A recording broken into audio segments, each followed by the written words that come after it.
Merci à tous pour l'accueil, une fois de plus que vous nous réservez. Voilà, on est content de ce contact et puis de savoir qu'on est nous tous en chemin et il n'y a personne qui doit rester sur le bord de la route. Ce matin, si quelqu'un se trouvait au bord de la route, on veut vous dire venez parce que nous sommes en chemin. Nous avons le Père qui nous attend dans la maison dans le ciel et nous sommes en préparation, nous sommes de passage, nous sommes des pèlerins. Ce monde n'est pas le monde final pour nous et armons-nous de cette pensée pour faire des progrès. Et ce matin, je veux dire que nous sommes là pour faire des progrès et par des encouragements, des nouvelles et aussi, surtout, par la parole et puis évidemment par l'action du Saint-Esprit qui est vraiment celui qui soutient l'œuvre du Fils de Dieu donné par le Père. Alors, bienvenue ici sur le campus de la faculté de théologie des Assemblées de Dieu. C'est une école qui forme des serviteurs, des servantes en Afrique de l'Ouest et en Afrique centrale. Et donc, comme vous le savez, bientôt, depuis 1 an, notre famille a élu domicile sur le campus, qui est une propriété des Assemblées de Dieu, ici à Lomé, la capitale du Togo, qui est une ville frontalière avec le Ghana, en Afrique de l'Ouest, face au golfe de Guinée. Une ville qui atteint 1 million, 1,5 million, qui est en pleine expansion et dans laquelle je faisais quelques séjours depuis le Sénégal. Depuis 2015, donc j'étais professeur ici. Je faisais des allers-retours. Et puis maintenant, je suis professeur permanent. Donc actuellement, on accueille 70 étudiants dans une session où je donne des cours essentiellement en missiologie. C'est la particularité de cette école, c'est que très tôt, les assemblées de Dieu ont voulu mettre l'accent sur l'importance de la mission. Mission locale, Jérusalem, bien sûr, et puis la Judée, la Samarie, et comme disait notre frère dans sa prière, les extrémités. Aujourd'hui, comme vous le savez, les assemblées de Dieu bénéficient en Afrique, et en Afrique de l'Ouest particulièrement, de la grâce de Dieu comme vous. Et on a vu les progrès de l'Église, les progrès d'abord par la croissance de l'Église, mais aussi le désir de progresser dans la connaissance de sa parole et dans l'obéissance à la parole. Et un des points d'obéissance, bien sûr, c'est d'aller se diriger vers ceux qui n'ont pas encore entendu l'Évangile. Donc, un des ministères ou le ministère de cette école, c'est d'interpeller l'Église sur le besoin de servir le Seigneur jusqu'aux extrémités. C'est l'identité de la faculté, c'est sa confession de foi. Et donc, nous sommes bien sûr depuis pas mal de temps toute une équipe ici. Et nous apportons notre pierre envoyée par l'Action missionnaire de la France.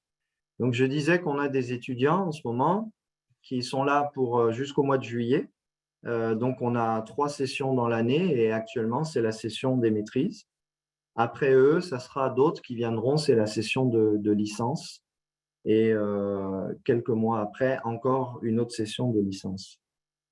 Ces jours-ci, depuis hier, on a terminé une rencontre avec des coordinateurs de nos centres d'extension, ce qui signifie que nous avons eu les responsables des écoles qui sont rattachées à la faculté ici, qui sont au Sénégal, en Sierra Leone, au Gabon, au Cameroun, au Congo, et d'autres encore que j'oublie, au Ghana, au Burkina Faso. Et donc, ils sont venus ici pour quelques jours de formation et aussi de donner des nouvelles de leur ministère dans leur pays respectif. Donc, l'évangélisation est un point important dans l'Église, mais la formation est un point tout aussi capital. Et la formation pour faire des disciples qui répondent à l'appel à l'appel de la mission. Voilà, donc merci pour vos prières. Nous sommes une famille avec nos 3 enfants et donc merci de continuer à prier pour notre adaptation, qu'on se sente bien sûr à notre place, s'il plaise à Dieu. Voilà, s'il se trouvait en nous quelques doutes, que nous ne sommes pas à notre place, priez que le Seigneur nous donne totalement l'assurance que nous sommes là où le Seigneur veut. En tout cas, ce qui est important pour nous, c'est de faire la volonté du Seigneur. Et merci pour vos prières. Voilà. Donc, nous, nous, nous vous demandons de prier pour ces étudiants qui sont là actuellement, pour que certains ou beaucoup entendent l'appel du Seigneur. Ces étudiants sont la plupart déjà des pasteurs, ils exercent déjà un ministère, ils servent déjà dans l'Église depuis de nombreuses années et ils ont pour certains beaucoup d'expérience à partager. Certains même sont des missionnaires eux-mêmes. Dans ma classe, la semaine passée, j'avais un missionnaire togolais qui exerce son ministère au Mali. Donc, c'est intéressant d'avoir des ministères comme cela à qui on peut apporter quelque chose et recevoir de sa part. Donc, merci de prier parce que l'Église ici a besoin de se fortifier dans la mission. La mission, pas l'évangélisation, mais la mission, c'est-à-dire avoir des projets, avoir une organisation qui va permettre aux assemblées de Dieu du Togo, mais pas seulement, d'envoyer des missionnaires sur le continent, vers les peuples non atteints, et aussi vers l'Europe, vers l'Amérique latine, vers l'Amérique du Nord et vers l'Asie. Donc, priez pour que ces hommes, ces femmes puissent entendre la voix du Seigneur, le Saint-Esprit qui met à part et que les responsables puissent accorder à ces missionnaires les moyens, l'entourage et les paroles pour les envoyer. Donc, le temps de la mission pour nous, qui avons apporté l'Évangile, les pays européens en Afrique de l'Ouest, en tout cas pour les assemblées de Dieu. Les assemblées de Dieu au Togo, c'est depuis 1937. Donc, vous voyez, nous sommes pratiquement une église jumelle avec la France, où les assemblées de Dieu ont commencé en 1930-32. Voilà. Donc, merci pour votre soutien. Je crois que peut-être que là où vous êtes, vous pensez que, bon, on ne peut pas faire grand-chose. Non, je pense que par la prière, on peut faire beaucoup de choses et plus encore. Voilà, merci pour votre soutien et que le Seigneur nous donne la santé. Voilà, nous avons des enfants. Nous prions pour leur totale conversion. On a un jeune homme là à la maison de 15 ans, une jeune fille de 13 et une fille de 10. Celle du milieu, le Sénégal lui manque beaucoup. Ça a été un arrachement pour elle de venir ici. Et l'autre, bon, elle ne connaissait pratiquement que le Sénégal, la dernière, là, puisqu'elle arrivait, elle avait 3 ans. Donc, pour nous, c'est encore une acclimatation et il faut l'équilibre dans toutes ces choses, surtout que le travail ne manque pas. La tâche, là, il y a beaucoup à faire. Et en francophonie particulièrement, l'Église francophone d'Afrique de l'Ouest et l'Afrique centrale est devant des défis qui sont différents que ce que nous connaissons en France. Oui, c'est vrai, l'Église a beaucoup grandi. Il y a un dynamisme certain. Oui, c'est vrai. Mais cette Église a besoin d'être bien ancrée dans l'Écriture, d'être bien ancrée dans la parole pour pas juste pousser droite, mais aller jusqu'au bout de l'appel et d'être fidèle et de persévérer jusqu'au bout. Donc, il nous faut des disciples, une église de disciples, une église forte, une église à qui le Seigneur a donné un mandat, j'en suis convaincu, puisqu'aujourd'hui, l'église francophone a été étonnante pour nous, puisqu'elle a à la surprise générale, elle a grandi contre toute attente et des ministères particuliers sont nés au milieu de cette Église et cette Église a besoin de soutien, d'être protégée par le Seigneur et de demeurer fidèle. Alors, vous avez entendu que malheureusement, nous sommes touchés par le terrorisme. Il y a quelque temps, le Togo a subi une attaque dans le nord. On a reçu de la part de l'ambassade l'interdiction nous-mêmes d'aller dans le nord. Bon, on avait déjà décidé de ne pas aller dans le nord, hein. On savait que, voilà, que c'était un peu compliqué, notamment pour les Français. Dans le sud-est du Burkina, c'est régulier, puisque nous sommes frontaliers avec le Burkina. C'est régulier, les attaques. Et les attaques à côté, chez le voisin, au Bénin, dans le nord, sont régulières aussi. Donc, il y a quand même un changement d'atmosphère. Voilà. Je ne parle pas de l'Ukraine ici, la guerre en Ukraine qui a, c'est vrai, des répercussions jusqu'ici. Bon, je crois que, comme disait un vieux pasteur en France, il faut laisser le monde être monde. C'est le monde. Voilà, le monde est avec des bruits de guerre. Le monde se cherche. Le monde a perdu de vue le sens de la réalité. Mais je crois que nous ne voulons pas nous laisser affoler. On veut s'attacher au Seigneur. M'attacher au Seigneur, c'est m'attacher au message de la croix. Et je pense que c'est pour ça qu'on est réunis ce matin, pour s'attacher à quelque chose qui ne passera pas. Voilà. Tous ces événements vont passer. Voilà. Quelqu'un, un théologien, dit même les guerres cessent, même le mal, à un moment donné, va cesser. Et plaise à Dieu que ce jour vienne bientôt, n'est-ce pas? Que les pleurs, que les larmes, que la souffrance cessent au nom de Jésus. Et que la guérison des nations, la guérison de l'âme, la guérison de l'esprit puisse venir au nom de Jésus. Nous avons besoin de recevoir une onction nouvelle qui nous rappelle que le Seigneur est en contrôle de tout et contre toute attente, contre toute actualité et événement. Oui, le Seigneur règne. Alléluia. Il règne. Voilà, même si les micros sont éteints, j'entends les Alléluia. Amen. Vraiment, il faut qu'on s'encourage parce que rien n'est bon dans ce monde, n'est-ce pas? Hein? Et si nous ne sommes pas là à nous encourager, qui va nous encourager? Si le dimanche matin, on vous donne un message de découragement, ah vraiment, le lundi, ça ne va pas, hein?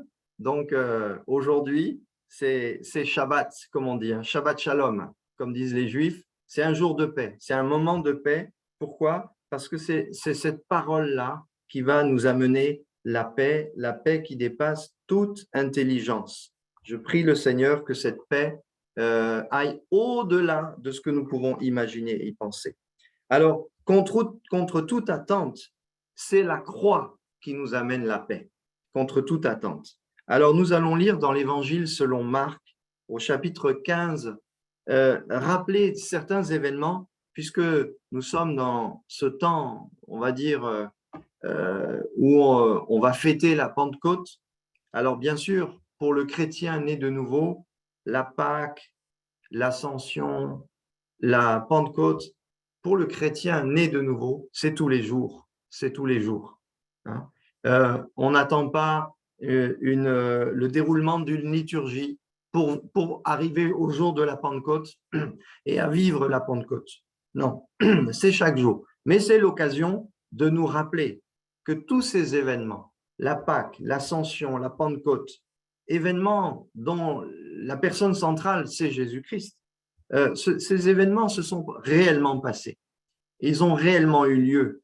Et donc, ils sont dans notre histoire et nous pouvons les rejoindre, pas juste les lire dans la Bible, qui serait un livre déconnecté ou inventé ou en parallèle avec cette réalité. Non, nous lisons dans Marc 15, on va lire ce récit de la condamnation à mort de Jésus dans le verset 6 et chapitre 15 de Marc. Vous savez que Marc est l'évangile le plus court, hein, 16 chapitres, et c'est un évangile qui a été destiné à des auditeurs à l'époque qui n'étaient pas particulièrement des Juifs, donc plutôt orientés par des personnes influencées par la culture romaine, ce qui explique, par exemple, que dans l'évangile de Marc, au tout début, vous avez certaines mentions qui indiquent juste au verset 1, la bonne nouvelle de Jésus-Christ. Hein. Il n'y a pas de trace, comme dans Matthieu, comme dans Luc, de la généalogie de Jésus qui prouverait que Jésus, ce juif, est vraiment le Messie souffrant pour le peuple juif qui l'attendait. Non, ici, c'est un autre auditoire à qui Marc écrit, c'est un auditoire romain à qui directement il adresse l'évangile. Et l'évangile ici est particulier parce qu'il parle de la mort d'un homme qui est censé être le suprême homme, celui qui est au-dessus de tout homme. Et ça, pour un Romain, c'est impossible d'accepter ça. Que celui qui est au-dessus de tout, celui qui est le chef de tout, celui qui commande toutes les armées, celui qui a tous les titres, qui a toute la noblesse familiale, on le trouve pendu sur un bois. C'est impossible pour un Romain d'accepter ça. Et pour dire que s'il y a eu des gens à cette époque qui ont accepté Jésus-Christ, c'est un vrai miracle. Je rappelle que venir à Jésus, c'est un vrai miracle. Se convertir, c'est un vrai miracle. Et depuis 2000 ans, il en a toujours été ainsi. Donc, ne pense pas échapper à cette réalité. Venir à Jésus, trouver le Fils de Dieu, être convaincu de sa mort et de sa résurrection, c'est quelque chose qu'on ne peut pas apprendre dans une école, au sens quelque chose qui va te convaincre et tu vas dire oui, c'est intellectuellement recevable. Non, c'est le miracle de l'esprit de recevoir l'évangile qui libère, l'évangile qui nous instruit.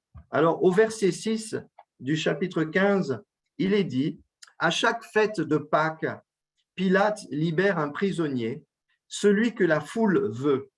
Un homme appelé Barabbas est en prison avec ses camarades. Ils ont tué quelqu'un quand ils se sont révoltés contre les Romains. La foule arrive chez Pilate. Les gens se mettent à lui demander « Fais pour nous ce que tu as l'habitude de faire. » Pilate leur répond « Est-ce que vous voulez que je vous libère le roi des Juifs ?» En effet, Pilate le sait bien. Les chefs des prêtres lui ont livré Jésus par jalousie. Mais les chefs des prêtres poussent la foule à dire « Libère-nous, Barabbas !» Pilate leur demande encore « Qu'est-ce que je vais donc faire de celui que vous appelez le roi des Juifs ?» Ils répondent en criant « Cloue-le sur une croix !»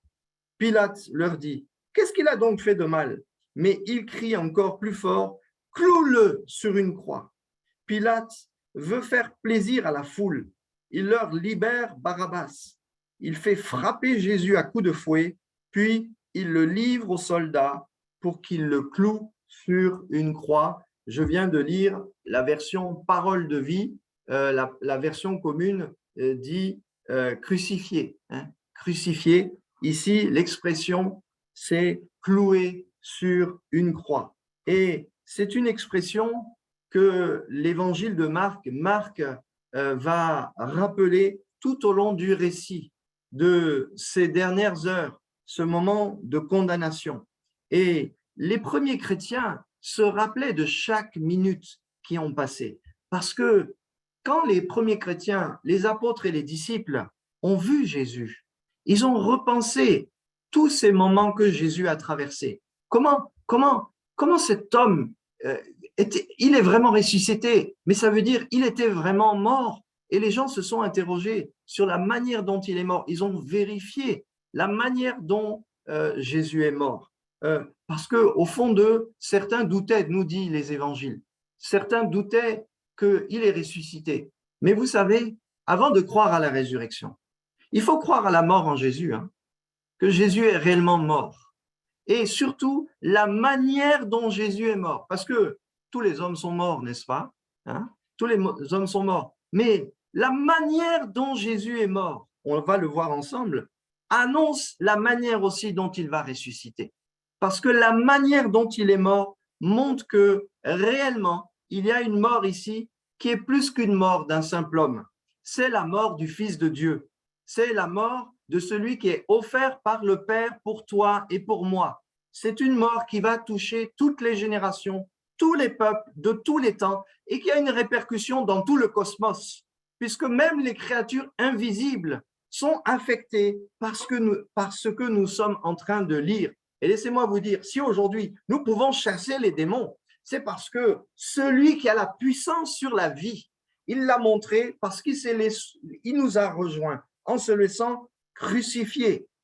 En se laissant crucifier, il nous a rejoints dans toutes nos fautes, dans tous nos péchés, dans tout le mal possible que l'on peut rencontrer. Et surtout, c'est mon thème ce matin, dans cette injustice humaine qui nous frappe tous, que nous provoquons nous-mêmes ou que nous subissons. Je ne sais pas qui tu es ce matin, mais laisse-moi te dire que si tu vis l'injustice, c'est soit parce que toi-même, tu as mené une vie injuste, ou bien tu as commis quelque injustice, ou bien, peut-être plus grave, tu as subi l'injustice. Parce que quand on fait une faute et qu'on sait qu'on a fait une faute, on peut demander pardon à Dieu.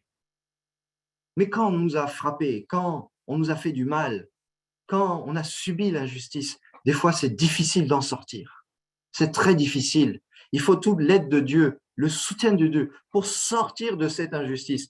Et Jésus lui-même est réellement l'exemple de celui qui a subi au travers de la crucifixion les pires des injustices. Toutes les injustices que l'on peut rencontrer, coupables ou subies, nous les voyons ici. Il est vraiment Jésus, le miroir de notre vie. Il est vraiment ce que, ici, dans ces événements, il nous a rejoints dans notre nature, dans notre situation. Il est réellement, finalement, quand je lis ce passage, je me dis, mais je suis Barabbas, moi. C'est moi Barabbas. Je suis aussi ce Jésus qui meurt sur la croix. J'ai besoin de venir et de venir à la croix. Alors, je me rappelle cette chrétienne, cette fille de chrétienne, par laquelle, par ses parents, j'ai pu apprendre comment elle s'est convertie. Cette jeune femme qui se trouvait dans une situation difficile, dans sa santé, dans sa solitude, elle n'avait pas trouvé à se marier et elle avait une santé qui, au fil des années, s'abîmait. Elle avait pourtant rencontré le Seigneur et elle s'attachait au Seigneur malgré toutes ses difficultés. Et un jour, ses parents me racontaient comment elle s'est convertie. Elle s'est convertie lors d'une réunion en écoutant justement une prédication sur Jésus ou Barabbas. Jésus ou Barabbas. Et elle, dans son cœur, elle a choisi à ce moment-là de dire, moi, je veux pas laisser Barabbas prendre la place de Jésus. Je choisis Jésus. Je veux suivre Jésus. Je veux m'attacher à Jésus. C'est lui le juste. Lui ne méritait pas cette place. C'est moi qui mérite cette place. Elle s'est identifiée à ce qui s'est passé et elle a été transformée. Et malgré tout ce qui s'est passé dans sa vie, elle est restée attachée au Seigneur. Pourquoi? Parce que Jésus a pris sa place. Jésus a pris sa place sur la croix. C'est nous qui devrions être sur la croix. C'est nous qui devrions être maudits. C'est nous, et pourtant, c'est lui qui est venu. Alors Marc, je disais, insiste sur la croix. Et c'est vrai que l'évangile, nous devons insister sur la croix. La croix au sens, Jésus est réellement mort. Peut-être ça peut paraître simple à dire ce matin, mais est-ce que vous savez que Jésus est mort?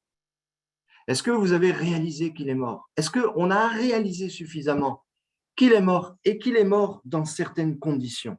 On voit dans le récit, ici, au chapitre 15, verset 13, que Marc fait entendre la voix de la foule. Ils répondent en criant au verset 13, « Cloue-le sur une croix ».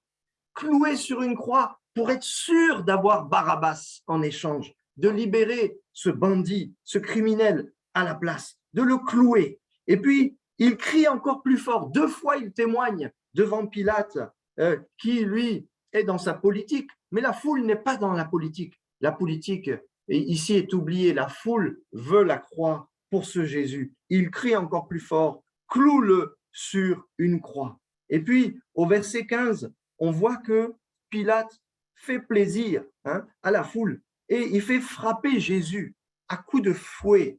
Puis, le texte nous dit, il le livre aux soldats pour qu'il le cloue sur une croix. Un peu plus tard dans le récit, le verset 20 nous dit que quand ils ont fini de se moquer de lui, ils lui enlèvent les vêtements rouges et lui remettent ses habits ensuite, il l'emmène dehors pour le clouer sur une croix. C'est-à-dire la façon dont il va être condamné n'a pas changé. Au verset 24, Marc insiste encore. Ensuite, les soldats le clouent sur une croix. Ce récit est accompagné par la crucifixion, par cet homme qui est crucifié, qui est cloué sur une croix. Versets 24 et 25, les soldats tirent au sort pour savoir qui aura ses vêtements. Puis, ils les partagent entre eux. Il est 9 heures du matin quand ils le clouent sur une croix.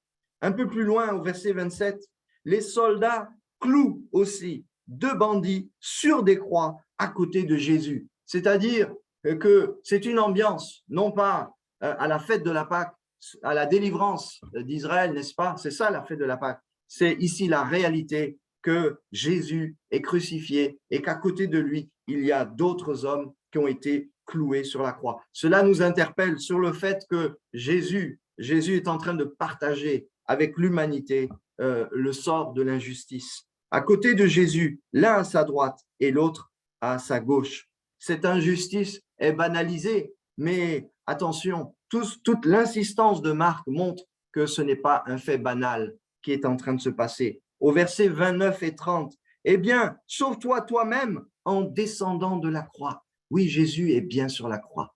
Depuis quelque temps, depuis quelques heures, il est bien crucifié. C'est les passants, les gens qui crient cela. Ce sont les gens qui passaient, qui ont vu que Jésus était sur la croix. Les soldats l'ont cloué, ils l'ont vu qu'il était sur la croix. Les passants aussi l'ont vu. Et puis, les prêtres, au verset 31-32, sont là aussi, les maîtres de la loi, les religieux, qui ne sont pas forcément d'accord avec les passants, ou bien même avec les soldats, ou bien même avec Pilate, mais ils assistent à la même scène et ils ne réagissent pas dans le bon sens. Maintenant, le Messie, le roi d'Israël, n'a qu'à descendre de la croix. Oui, descendre de ce lieu où il est crucifié.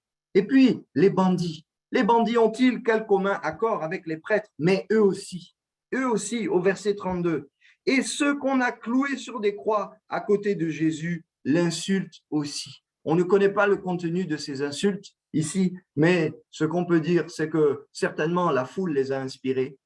Eux-mêmes, la violence de leur sort les a inspirés. Et oui, même dans le péché, on voit que Jésus est sur la croix. Le péché ne pourra jamais cacher que Jésus a été crucifié. Le péché ne pourra jamais empêcher que le mal et les heures de ténèbres sont là, mais que Jésus a été crucifié. Et ça, c'est pas l'action de l'homme seulement, c'est d'abord le don de Dieu. Au milieu des ténèbres, il y a le don de Dieu. La crucifixion, aussi horrible soit-elle, quelque chose qu'on ne peut pas accepter. On ne peut pas accepter la croix. Et pourtant, l'humiliation pour nous, c'est de se dire, il faut que j'aille à la croix. Parce que c'est ça que le Seigneur a fait. Où le rencontrer? Où veux-tu le rencontrer quand toute l'injustice est sur toi? Quand tu as péché, mon ami, où vas-tu? Quand tu as péché, où vas-tu? Continue. Est-ce que tu continues dans le péché? Ou bien tu te dis, mais c'est où? C'est où le repère? C'est où que je peux retrouver Dieu? Reviens à la croix. Reviens à la croix. Reviens là où il a été crucifié. Ne passe pas d'abord par le tombeau, mais reviens au début. Reviens au début, là où l'humanité et les heures de ténèbres sont à la fête.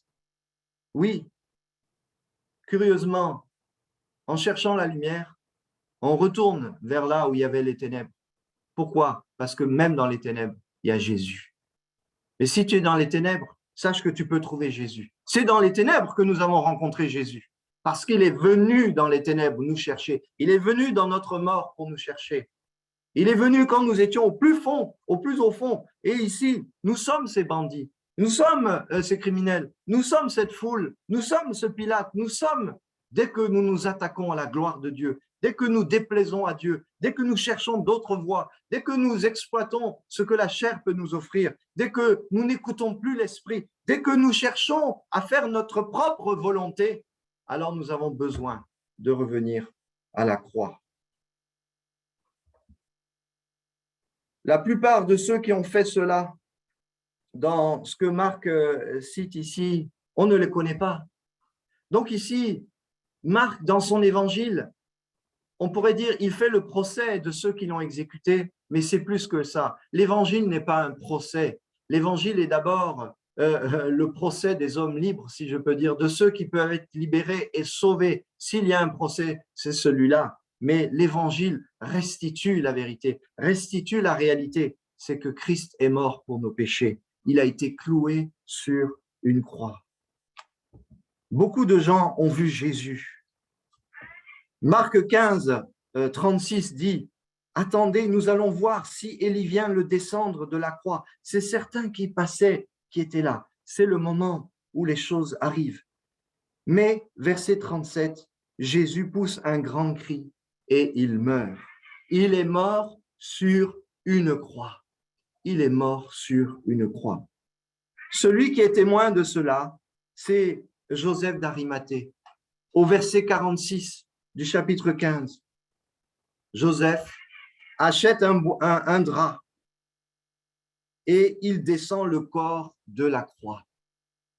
Marc témoigne ici devant son auditoire lointain ou proche, ceux qui écoutent la prédication de Marc ou ceux qui lisent l'évangile de Marc, puisque vous savez que la tradition chrétienne rapporte que nous pensons que Marc, très tôt, répondant à l'évangile, est venu en Égypte et a été le responsable de l'Église au 1er siècle de l'Église en Égypte, c'est-à-dire en Afrique.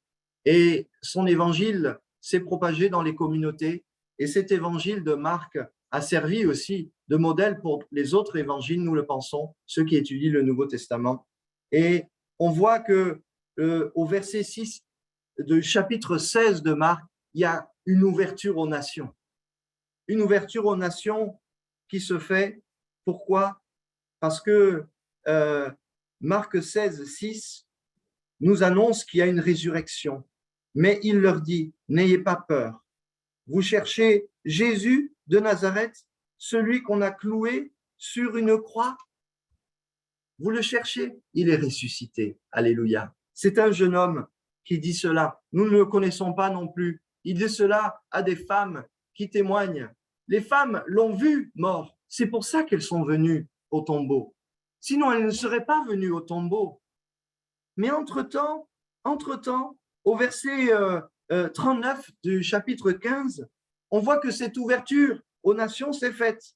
Parce qu'au verset 39, l'officier romain, celui qui avait l'habitude de constater légalement la mort des exécutés, c'est-à-dire celui qui remettait un document à la plus haute administration juridique qui était là, celui qui attestait que oui, les criminels que nous avons crucifiés sont bien morts, celui-là même qui devait dire cela à son chef, lui-même au verset 39, il a été percuté par la manière dont Jésus a été cloué sur la croix et dont il a vécu la croix. L'officier romain en face de Jésus voit comment il est mort. Et là, il reconnaît. Le texte est assez lapidaire, est assez simple. Vraiment, cet homme était fils de Dieu. C'est la mort de Jésus qui commence à nous montrer qu'il est le Fils de Dieu. J'aimerais vous appeler à considérer la mort de Jésus. Souvent, dans le temps de Pentecôte, on met beaucoup l'accent sur le baptême dans le Saint-Esprit et nous avons besoin de cela. Mais la base d'un baptême dans le Saint-Esprit, avec parler en langue, sera une base solide dans la mesure où cette expérience sera rattachée à une expérience réelle de la connaissance de celui qui est mort sur la croix. Sinon, nous assisterons à toutes sortes de mysticisme ou bien même de détournement de l'œuvre de Dieu, alors que celui qui dit « vous recevrez une puissance », c'est celui-même qui est mort sur la croix. C'est celui-même qui a été cloué. Ses mains ont été clouées. Celui qui a imposé les mains aux hommes pour les guérir, pour qu'ils soient visités, pour qu'ils soient puissamment visités par le Saint-Esprit. Et cet acte d'imposer les mains, c'est quelque chose que nous verrons dans le livre des Actes des Apôtres, où pour la réception du Saint-Esprit, nous imposions les mains, ce sont ces mêmes mains qui ont été percées, ces mains qu'on pensait attachées, impuissantes. C'est ce même Jésus-là qui vient avec la bénédiction, mais une bénédiction qui est particulière, puisque c'est la bénédiction de celui qui était mort. Celui qui était mort m'a rendu visite. Est-ce que tu peux dire ça dans ton cœur? Je connais un Jésus qui était mort et il est venu me visiter. C'est lui qui est venu me chercher. Le mort. Tu peux avoir beaucoup d'amis qui sont très vivants, qui sont agités, qui font même, certains, ils ont la joie de vivre comme ça à l'extérieur, ils sont contents. Mais quand il y a les problèmes, il y a seul un qui peut venir, c'est Jésus, celui qui était mort. Alors, ce que nous traduisons ici, c'est le message éternel de l'Évangile. Heureux vraiment ceux qui ont cru sans avoir vu. Tu veux voir Jésus mort? Tu veux le voir mort? On ne peut plus le voir mort aujourd'hui. C'est fini. Il est vivant. Alléluia. Tu veux le voir mort? Il faut que tu le vois vivant aujourd'hui. Et tu verras sa mort. Une vraie expérience de conversion passe par la connaissance de celui qui a été crucifié pour nous. Voilà un christianisme qui va nous permettre d'aller de l'avant, d'être fortifiés. Jésus avait annoncé à ses disciples qu'il allait mourir sur la croix. Marc 9, verset 31. Il l'a bien dit. Nous lisons ce verset, Marc 9, 31. En effet, il enseigne ceci à ses disciples. Le Fils de l'homme va être livré aux mains des hommes. Ils vont le faire mourir et 3 jours après, il se relèvera de la mort. Il faut que les choses se passent comme les prophéties l'ont annoncé. Mais d'abord, comme Jésus l'a annoncé. Jésus l'avait annoncé. Et alors même qu'il l'a annoncé, il a donc prophétisé sur sa propre mort. Mais en faisant cela, il rejoignait tous les prophètes qui avaient prophétisé la manière même dont Jésus allait mourir. Pourquoi ça a été annoncé? Parce que c'était un service que Dieu voulait rendre à toute l'humanité et ce service, le Fils de Dieu l'avait totalement intégré et enseigné à ses disciples, car le Fils de l'homme est venu non pas pour être servi, mais pour servir et donner sa vie en rançon pour la multitude. Jésus cloué sur la croix, c'est Jésus qui sert l'humanité. Oh oui, des fois pour servir le Seigneur, il nous faut des souffrances. On ne peut pas échapper à cela. Ne crois pas que tu vas échapper. De même que dans l'Ancien Testament, on a dit à Esther, « Ah, tu crois que tu peux échapper comme ça ?» Son oncle lui a bien parlé, Mardoché. Il lui a dit, « Tu crois, le jour où on voulait tuer tous les Juifs, tu crois que tu peux échapper ?» Et en même temps, il lui a donné une parole d'encouragement. Oui, tu ne peux pas échapper. Mais tu échapperas parce que le Seigneur va te secourir. Mais tu n'échapperas pas à la souffrance, à certaines souffrances, à un certain chemin que le Seigneur a tracé. Donc, Jésus rejoint, et je finis là, Jésus rejoint l'ensemble des prophètes lorsqu'il annonce cela dans Marc 9, 31, et je pense que c'est le point de contact entre cet auditoire de Romains qui sont là, qui sont imbibés de la culture romaine et qui ont perdu un peu les racines juives pour certains parce qu'ils sont assimilés, et puis d'autres qui découvrent l'Évangile, ils sont mis en contact avec l'Ancien Testament, avec les prophéties, et ils vont découvrir que tout ce que les prophètes avaient annoncé s'est accompli ici, dans ce que nous venons de décrire. Est-ce que vous savez qu'il existe dans l'Ancien Testament 25 prophéties.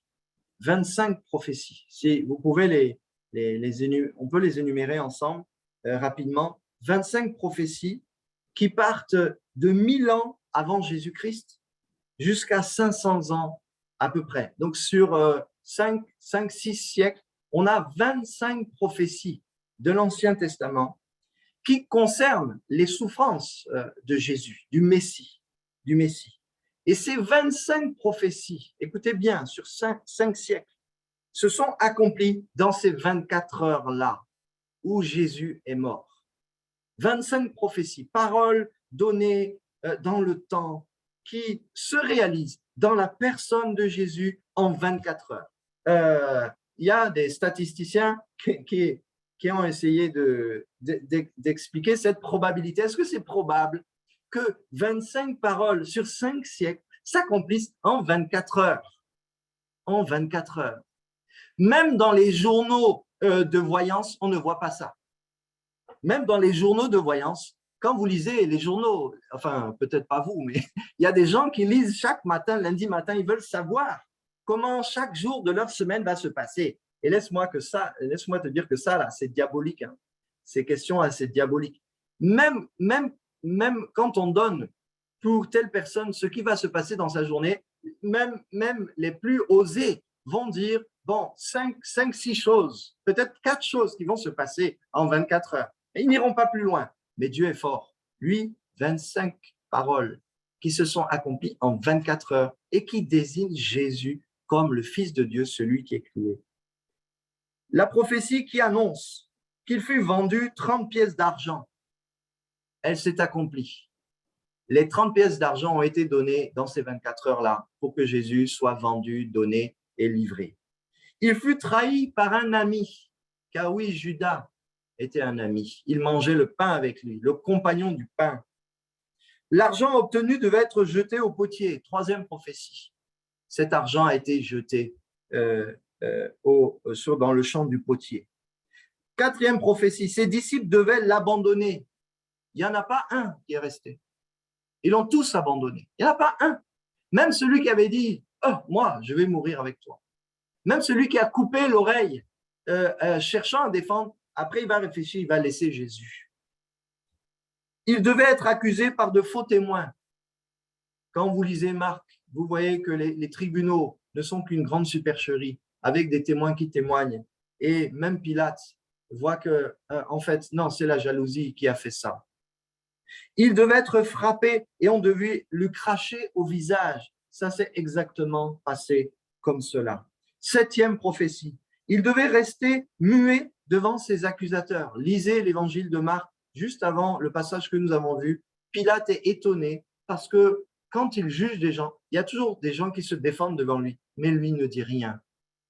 Surtout avec la gravité de l'accusation dont Jésus était la victime. Il devait être blessé et brisé. Il a été blessé et brisé. On l'a fouetté, on a enfoncé des épines, on l'a blessé, on l'a brisé intérieurement, on l'a humilié. Il devait être si faible qu'il succomba sous le poids de la croix. Simon de Cyrène est venu porter sa croix. Il n'avait plus aucune force. Il devait être si faible. 10e prophétie accomplie en 24 heures. Ses mains et ses pieds devaient être percés.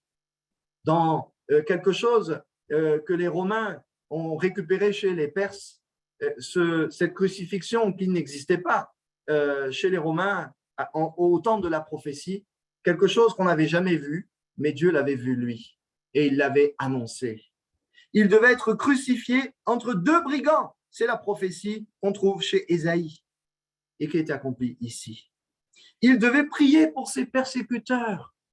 Oh, le centenier romain, quand il a compris que cet homme était… Pourquoi il a compris cela? Parce qu'il a vu un homme qui a prié pour ceux qui le persécutaient. Il n'a jamais vu ça. Quelqu'un qu'on crucifie et qui prie pour demander pardon. Ah. Les gens devaient hocher la tête, c'est-à-dire vraiment, non, ça c'est là. Non, ça, on ne peut pas voir ces choses-là. C'est la malédiction. Et les gens passaient comme cela. Et c'était une ambiance vraiment terrible. Mais Dieu l'a vu. Dieu l'a annoncé. On devait se moquer de lui. Non pas des brigands hein, qui étaient à côté de lui. Parce que ça, on le faisait en temps normal. Quand il y avait des crucifix, on se moquait. Mais là, c'est lui spécialement dont on s'est moqué. Pourquoi? Sur un lieu de travail, quand il y a quelqu'un à qui il faut se moquer, on va particulièrement des fois choisir les chrétiens. Ou bien dans certaines zones, on va choisir les chrétiens. Je ne dis pas que les autres ne sont pas moqués. Nous avons tous connu la moquerie. Mais il y a un moment où particulièrement, c'est de lui dont on va se moquer. Et ici, on va se moquer de lui. Marc insiste beaucoup. Tous ceux qui étaient là se moquent de lui. Il devait être un sujet d'effroi et de surprise. 15e prophétie. C'est-à-dire tellement étonné, subjugué par ce qu'il voit.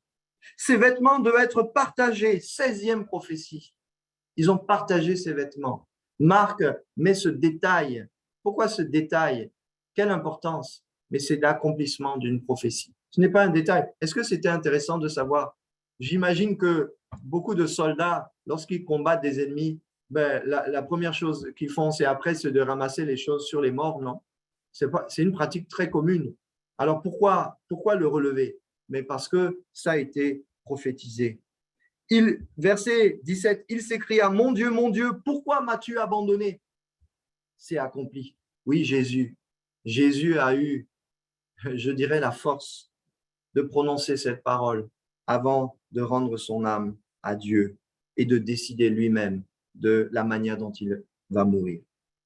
La prophétie qui concerne de donner du fiel et du vinaigre, elle s'accomplit. 18e prophétie. Il remit lui-même son âme à Dieu. Ça aussi, ça a été prophétisé. Aucun homme n'a pu faire cela. C'est seul Jésus qui a fait cela. Ses amis se tinrent loin de lui. Oui, certains avaient cette amitié, mais à distance. On ne pouvait plus s'approcher de cet homme. Ça a été prophétisé. Ses os, 21e prophétie, ne devaient pas être brisés. Et c'est vrai, il est mort avant que l'on brise ses os, puisque l'heure du sabbat avait sonné et il fallait descendre les corps des suppliciés parce que c'était la Pâque, c'était une fois dans l'année et ça s'est passé à ce moment-là. Son cœur fut brisé. Oui, certainement, il a un arrêt de cœur. Les ténèbres couvrirent le pays. 24e prophétie. Et enfin, la dernière, contre toute attente, il devait être inhumé dans un riche tombeau, alors que le sort des crucifiés, c'était d'être jeté et abandonné dans une fosse commune. Il restait juste une petite heure pour que Joseph aille chercher un drap, descendre le corps tel qu'il était. On n'a pas réussi à mettre son corps dans un bon état. Et les femmes ont dit, on n'a plus le temps. Alors vite, on a couru à ce tombeau. On l'a mis vite parce qu'en plus, il y avait la pression des soldats qui étaient là. Il y avait l'autorisation. Mais on s'est dit, après le sabbat, nous allons revenir. Mais en revenant, il était vivant. Quand les 25 prophéties se sont accomplies, la parole de Dieu devait s'accomplir. Il devait rester 3 jours et revenir à la vie. Quelle puissance! Quel est dans le monde le message qui a autant de force? C'est l'évangile. Alléluia. C'est l'évangile. Jésus a été crucifié pour toute injustice que tu connais. La foule l'a échangé contre un coupable. Des fois, même des fois plus. Des fois, on n'a rien fait et puis c'est nous qui devons prendre la place de quelqu'un. C'est nous qui devons payer. Les parents en savent quelque chose, n'est-ce pas? Les parents en savent quelque chose. Les grands-parents en savent quelque chose. Quand tu sais que tu dois payer pour tes enfants, tu dois payer pour tes petits-enfants. Des fois, tu n'as pas accepté, mais des fois, par amour, Dieu t'a donné la force de chercher à cacher ou à réparer la faute de quelqu'un d'autre, de ta famille ou d'un ami. La foule a échangé contre Barabbas, Jésus. C'est injuste. Pilate a fait fouetter. Des fois, les événements de la vie sont comme des coups de fouet qui sont là et qui nous font plier, n'est-ce pas? Mais relève-toi, mon ami, parce que le Seigneur te rend fort. Le Seigneur va t'envoyer des hommes comme Joseph d'Arimathée qui vont te soulager, qui vont te fortifier. Oh oui, tu es moqué, tu es maltraité par des gens d'autorité. C'est terrible, hein, quand autour de nous, vous avez des gens de pouvoir qui abusent de leur pouvoir et qui nous font du tort. C'est injuste, n'est-ce pas? Mais le Seigneur connaît ces choses, il est passé par là. Épuisé, Jésus était épuisé. Ah, chers frères et sœurs, quand on est épuisé, qu'est-ce qu'il faut faire? Reste tranquille. Reste chez toi. Reste tranquille. Stop. Arrête-toi. Ne cherche pas à aller plus loin. Agenouille-toi. Agenouille-toi. Reste tranquille. Le Seigneur va poser un baume sur toi. Si tu es épuisé, si tu es fatigué, mais lève tes yeux vers lui. Lève tes yeux. Même si ce sont des yeux troubles. Parce que, comme Jésus, tu te sens déshabillé, tu te sens honteux. C'est ça, les soldats ont déshabillé Jésus. Quelle honte. Tu te sens vraiment, tu es mis au rang des bandits, tu te sens, comme on dit chez les jeunes, plus nul que tout. Plus nul que tout. Il y a personne pour te rattraper, il n'y a personne pour t'aider. Tu te sens insulté, tu te sens tenté. Tu te sens tenté. Il y a un jour où il faut passer par le tombeau. Seigneur, toi-même, amène-moi au tombeau. Seigneur, Paul pouvait dire, hein, nous sommes morts dans nos péchés, mais nous sommes vivants avec Christ. Alléluia. Alléluia. Nous sommes vivants.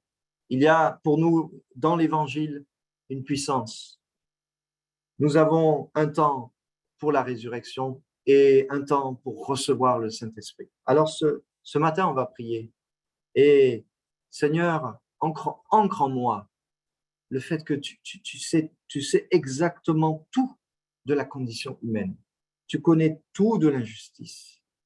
Et si moi, j'ai pas mesuré que toi, tu es toujours devant moi, que tu es vraiment dans ma situation devant moi. Seigneur, pardonne-moi si je ne te vois pas.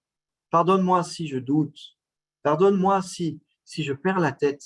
Seigneur, viens, parce que bientôt, ton esprit vient.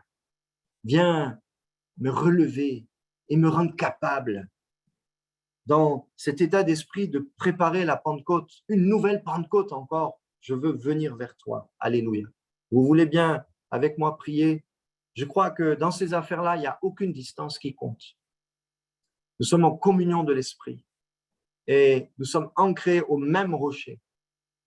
Jésus a le pouvoir, par le Saint-Esprit, d'être là où vous êtes et là où je suis. Nous sommes ensemble et nous sommes en communion avec l'Église qui est partout sur la terre en train d'adorer le Seigneur, de bénir le Seigneur et de jouir de ses bénéfices et de ses bénédictions. Alléluia. Seigneur et Père, nous te bénissons.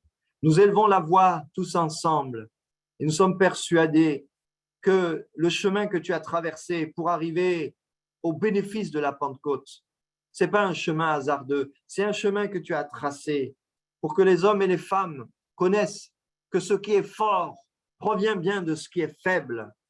Et nous voulons nous humilier devant toi. Nous voulons revenir à l'essentiel, revenir au début, revenir à toi tel que tu es fort, puissant, mais pourtant abaissé. Abaissé un temps pour nous, abaissé pour nous élever, pour nous amener plus auprès de toi, dans une communion réelle, dans une conversion réelle, dans une nouvelle naissance réelle. Oh Seigneur, nous ne doutons pas de ce que tu as fait hier. Tu l'as fait, Seigneur, c'est vrai. Pour certains, convertis, nés de nouveau, remplis, nous croyons que ces choses sont réelles. Tu l'as fait dans nos vies respectives et nous pouvons en rendre témoignage. Mais si nous ne pouvions pas en rendre témoignage, c'est pour nous l'occasion ce matin. Dans ce culte, dans cette réunion, nous pouvons nous approcher de toi, Jésus. Merci, Seigneur, pour la croix. Merci pour la visitation de celui qui s'est abaissé, de celui qui est venu au milieu des hommes et qui a pris la forme d'un homme, mais un homme qui était comme le rejeton, rejeté. Seigneur, merci. Merci parce que aujourd'hui, je me sens accepté. Accepté parce que tu n'as pas détourné les regards quand tu m'as vu. Seigneur, merci. Je voudrais te dire ce matin que Dieu te voit et il ne détourne pas les regards. Laisse vraiment le regard de Dieu venir vers toi. Si tu baisses la tête, relève la tête et cherche du regard le Seigneur. Cherche-le du regard. Laisse-toi interpeller par la main qu'il te tend. Laisse-toi maintenant toucher par son esprit. Heureux celui qui a cru sans avoir vu, parce qu'il a entendu et il a cru. Il a cru qu'un jour, nos yeux le verront. Il a cru qu'un jour, ce corps d'injustice dans lequel nous sommes, ce corps passera et nous aurons un autre corps. Nous serons dans les nouveaux cieux, la nouvelle terre. Quelque chose qui pour nous est tellement difficile à saisir encore aujourd'hui. Nous avons saisi les prémices de la moisson, du commencement. Seigneur, accorde-nous une nouvelle expérience du Saint-Esprit. Au nom de Jésus. Alléluia. Que certains puissent élever la voix là où ils sont. Seigneur, viens, remplis-moi. Seigneur, viens. Je suis là, je lève la main. S'il y en a qui se sentent dans cette position, là où vous êtes, sur votre écran, levez la main, juste comme un symbole. Seigneur, moi je veux. Moi je veux recevoir de toi. Vous pensez que Dieu est lointain? Non, Dieu est bien là avec vous. Vous pouvez vous approcher de lui. Vous pouvez recevoir là où vous êtes. De même que la semaine prochaine, quand nous serons pour les uns et les autres tous ensemble, il fera de même. Parce que le Seigneur ne tient pas compte de votre circonstance. Il voit le besoin de tous et il veut bénir son peuple, bénir son troupeau, le troupeau de son pâturage. Oh, tu as la capacité, Seigneur, de visiter secrètement les cœurs et de les bénir. Oh Seigneur, nous tremblons. Nous tremblons quand nous réalisons la hauteur et la profondeur de qui tu es et on ne se sent vraiment pas capable. Mais pourtant, Dieu vous dit, oui, Dieu a tant aimé le monde qu'il a donné son Fils unique, afin que quiconque croit ne périsse pas, mais qu'il ait la vie éternelle. Alléluia. Amen. Amen. Amen. Le Seigneur vous bénisse. Alléluia. Recueillons les fruits. Recueillons les fruits. Les fruits. Même les petits fruits à la saison où il manque. Recueillons les petits fruits et goûtons ces petits fruits. Alléluia. Amen. Soyez bénis, frères et sœurs. Le Seigneur s'occupe de nous. Ouais. Gloire à Dieu. Merci, mon frère, pour ce message précieux et puissant. Hein? Merci pour la croix, Seigneur. C'est vrai, combien je pensais pendant que tu prêchais, tu nous parlais de cette croix. C'est vrai, ce vieux cantique de la croix, la grâce coule comme un fleuve constamment. Hein? Oh, venez en foule. Hein? Un plein pardon vous attend. Combien c'est précieux. Merci, mon frère. Et je crois que Dieu nous a bénis, hein, et vraiment nous a visités. On a besoin de ce message de la croix. On a besoin de le prêcher. C'est ce message qui va sauver notre monde et notre génération. Alors voilà, on te remercie vraiment d'avoir pris le temps d'être avec nous. On pense à vous, on prie pour vous, pour les enfants. Hein. Et je vais peut-être laisser les frères et sœurs te saluer, hein, mon frère. Tu salues bien Myriam, les enfants. Oui, merci. Puis à bientôt. À bientôt, hein, mon frère. Merci. Voilà. Dieu te bénisse, Romuald. On espère pouvoir venir en France au mois de juillet pour du repos et pour saluer la famille.